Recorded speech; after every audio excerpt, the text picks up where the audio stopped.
Alors, mesdames et messieurs, bonjour, je vous remercie de votre invitation et je me réjouis d'être parmi vous ce matin pour ouvrir votre colloque annuel. Son thème, les territoires numériques, représente un enjeu de première importance. Non seulement il nous questionne sur le rôle que peut jouer le numérique pour le territoire, mais il nous invite aussi à réfléchir sur ce que peuvent les territoires pour le numérique. Chacune des 3 tables rondes organisées aujourd'hui abordera ces questions sous un angle particulier. Tout d'abord, l'objectif est d'analyser l'impact des technologies numériques sur nos modes de vie quotidiens. La transition technologique est en marche et la totalité de nos activités économiques et sociales va en être bouleversée. Les domaines concernés sont multiples et rassemblent aussi bien l'éducation et les transports que la santé. Le numérique entraîne une transformation structurante de nos rapports à l'espace, de nos modes de communication, de nos comportements sociaux. Ensuite, l'enjeu est d'étudier et de maîtriser le rôle des technologies numériques en tant que moteur de la compétitivité et du développement économique, social et culturel des territoires. Il faut favoriser les conditions d'une évolution profonde de l'industrie et des services. L'objectif doit être de renforcer la compétitivité et l'emploi. Enfin, la question est celle de la forme de l'intervention des pouvoirs publics. Ces derniers ont un rôle central à jouer dans la transition numérique. Ils doivent prendre part à l'articulation entre numérique et territoire. Alors que l'écosystème numérique s'affranchit de toute frontière, les pouvoirs publics doivent intervenir au niveau territorial, national, mais aussi supranational. Vous l'aurez compris, la réflexion concernant la relation entre le numérique et les territoires est essentielle et multiforme. Pour ma part, j'aborderai 2 axes qui sont au cœur de mes préoccupations actuelles. Tout d'abord, le rôle des pouvoirs publics dans la diffusion du numérique dans les territoires, et ensuite notre ambition pour le très haut débit.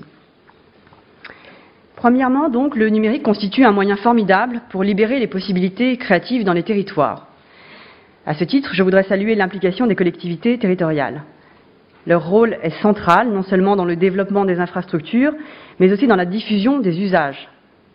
Leur action pour le renforcement du numérique à l'école en est un très bon exemple. Très tôt, les collectivités ont compris que la transition numérique du système d'apprentissage était un levier essentiel de notre maîtrise du numérique. À l'heure où le gouvernement mène une réflexion sur la refondation de l'école, ce caractère précurseur doit être souligné. Avec le déploiement du très haut débit, le développement des usages numériques dans les territoires pourra être accéléré. Je pense à l'e-santé, à l'enrichissement de l'offre culturelle en ligne ou encore aux perspectives formidables en matière de logement intelligent. Je prendrai dans les mois qui viennent une série d'initiatives conjointes avec d'autres membres du gouvernement pour impulser ce développement des usages à l'école, à l'hôpital, partout où l'État a la capacité d'agir vite. Ce renforcement du numérique dans les territoires passe aussi par l'action des pôles de compétitivité. Le président de la République a récemment confirmé l'implication de l'État dans les pôles de compétitivité. Nous avons à définir une 3e phase pour les pôles et je sais compter sur les régions pour développer cet outil essentiel à la diffusion de l'innovation. Je suis convaincue qu'il faut avoir une grande ambition pour nos territoires. Il faut leur donner les moyens de la réussite économique.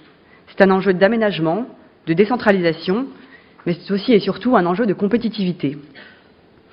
Deuxièmement, pour alimenter cette dynamique, la couverture de la France en très haut débit doit constituer une priorité. Le président de la République a fixé l'objectif, la couverture du territoire en très haut débit en 10 ans. C'est d'abord un message lancé à tous les territoires ruraux. Mon déplacement à Ruralytique il y a 10 jours avait notamment pour objectif de rappeler l'importance que le gouvernement accorde à la réalisation de cet engagement. Il visait aussi à souligner le caractère essentiel de son message. Le déploiement du très haut débit se fera dans la justice. Tous nos concitoyens, où qu'ils soient en France, y auront accès. Vous le savez, c'est à moi qu'il revient de piloter ce chantier au sein du gouvernement. Je suis déterminée à agir pour que la logique qui a prévalu jusqu'à présent soit renversée et que la solidarité soit au cœur de notre action. Je me suis déjà exprimée en ce sens et je le répète devant vous, je n'ai pas peur de dire qu'aujourd'hui, l'État doit assumer ses missions. Il doit prendre un véritable rôle de planificateur, de chef d'orchestre des déploiements. Après des années de tâtonnement, l'État doit assumer un certain dirigisme. C'est la clé pour réussir ce chantier colossal, qu'il soit vu du côté industriel ou du côté de l'aménagement des territoires.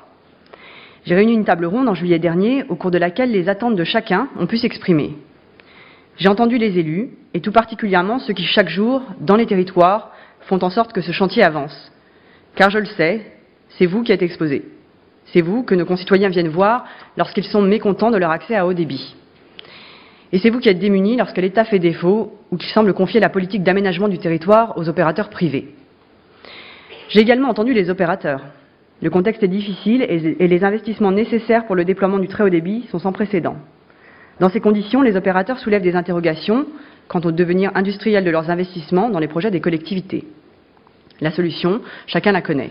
Il faut avancer rapidement sur la couverture, sur le financement et sur la question centrale de la place de l'État au sein de ce dispositif, comme garant de l'intérêt industriel et de l'aménagement des territoires. Je me répète, mais la fibre constitue un enjeu industriel de taille. Il convient d'assurer une certaine homogénéité à l'échelle nationale des différents réseaux d'initiatives publiques. La France ne peut pas se permettre un échec industriel et stratégique en matière de télécommunications, alors qu'elle doit s'engager encore plus volontairement sur la voie du numérique et de la compétitivité. Ainsi, il me paraît absolument nécessaire de renforcer la gouvernance du déploiement du très haut débit à travers un accompagnement accru de la puissance publique. J'ai identifié 4 chantiers sur lesquels l'État doit renforcer sa présence aux côtés des opérateurs et des collectivités. Premièrement, la planification des déploiements, en précisant les objectifs de couverture et en organisant les zonages. Deuxièmement, l'organisation du cofinancement des projets, en définissant et en mettant en œuvre d'une part les modalités d'intervention financière de l'État pour assurer la péréquation, et d'autre part en catalysant les projets d'investissement privés, y compris les financements européens. Troisièmement, le suivi de l'avancement de tous les projets de déploiement des réseaux, afin que les engagements des uns et des autres soient crédibles et vérifiables. Enfin, quatrièmement, l'harmonisation des architectures de réseau, des systèmes d'information et des conditions économiques d'accueil permettant aux opérateurs d'utiliser effectivement les infrastructures à très haut débit mises en place.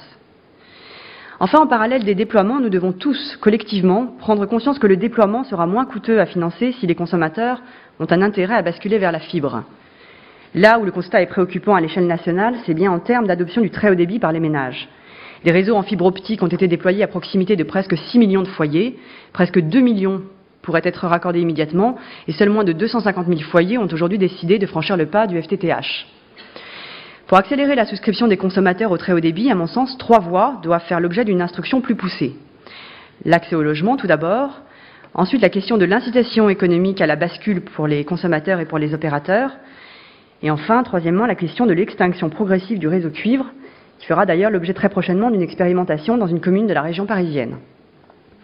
Pour conclure, je voudrais rappeler qu'au-delà du déploiement du très haut débit, il faut avoir à l'esprit les enjeux technologiques dans lesquels il s'inscrit.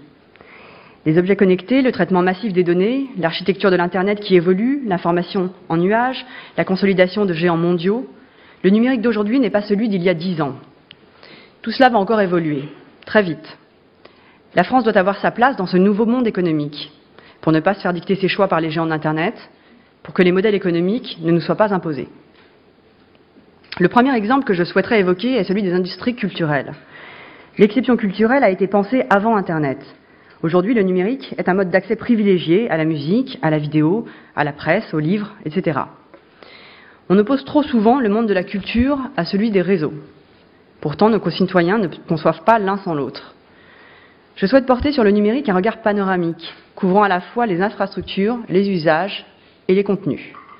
Aujourd'hui, vous le savez, il y a cette discussion difficile avec la Commission européenne à propos de la TST, la taxe sur les distributeurs de services de télévision, que payent parmi d'autres les opérateurs télécoms pour financer le Centre national du cinéma et de l'image animée, le CNC.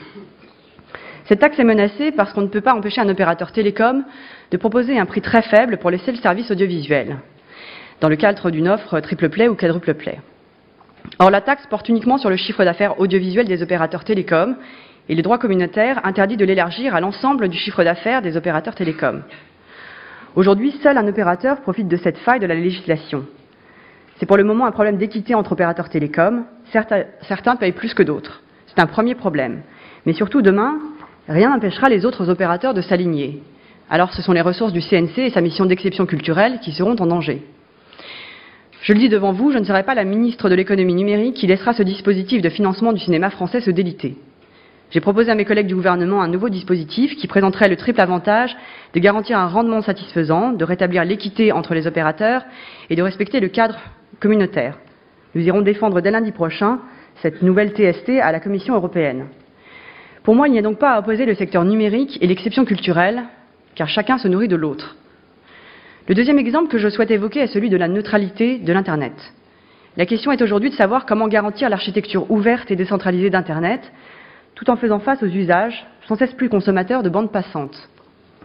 Un travail de cadrage remarquable a été fait par le Parlement sur ce dossier à travers un rapport d'information des députés Corinne Erel et Laure de la Raudière. Je tiens aussi à saluer le travail de l'ARCEP sur la question depuis 2009. Je voudrais saluer la qualité des consultations publiques que le régulateur a lancées ces dernières années, notamment celle du 23 décembre 2011, et le rôle qu'elle a tenu auprès de la Commission pour faire avancer cette question en Europe. L'ARCEP vient de remettre au Parlement et au gouvernement son rapport sur la neutralité de l'Internet. L'autorité de la concurrence vient aussi de rendre une décision importante sur cette question. Les termes du débat sont désormais solidement posés et il est temps pour le gouvernement d'avancer sur cette question importante. C'est pourquoi j'organiserai dans les prochaines semaines une réunion de travail ouverte à l'ensemble des acteurs concernés avec l'objectif de dégager un consensus aussi large que possible. Je vous remercie et je vous souhaite d'excellents travaux.